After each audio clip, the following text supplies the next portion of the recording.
মায়ের মন্দিরের সামনেই মেলা বসেছে, তাই মাকে দর্শন করি সোজা চলে এলাম মেলার ভিতরে। ভাইপো খুব বায়না করছিল মিকি মাউস চাপবে, তাকে চাপিয়ে দিলাম।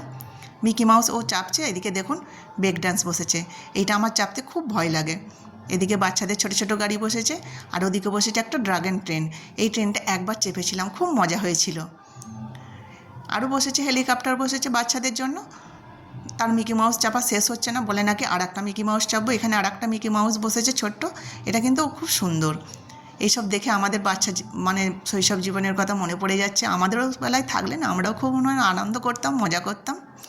যাক, চাপাচাপি শেষ হয়ে গেছে, ভাইপোর খিদে লেগেছে, আমাদেরও খিদে পেয়েছে, তাই চলে এলাম একদম খাবারের দিকে। দেখুন মেলায় কত কী আছে, খাবারের অভাব নেই। এখানে বসেছে মোমো, সে মোমো খাওয়ার বায়না করছিল। এক প্লেট মোমো নিয়ে নিলাম। মোমো খাওয়া শেষ হতে না হতেই বলে নাকি ঘুগনি খাবো। এক প্লেট ঘুগনিও খাওয়া হলো, সবাই মিলে খেয়ে নিলাম।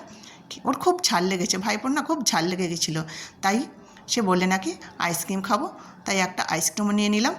এখানে চকলেট আইসক্রিম একটা নেওয়া হয়েছে। আইসক্রিম খেতে খেতে আরেকটু মেলার দিকে আগালাম। এখানে দেখুন একটা বাচ্চা কুকুর এদিক ওদিক করছে, মনে হচ্ছে যেন কারো পায়ে সে পদপিষ্টি হয়ে যাবে। আরও সব দোকান বসেছে, আর মেলার আকর্ষণ হচ্ছে এই বন্দুক দিয়ে বেলুন ফাটানো। আমার খুব ইচ্ছা করতো একটা অন্তত বেলুন ফাটাবো, কিন্তু আমি কোনোদিনই চেষ্টা করিনি।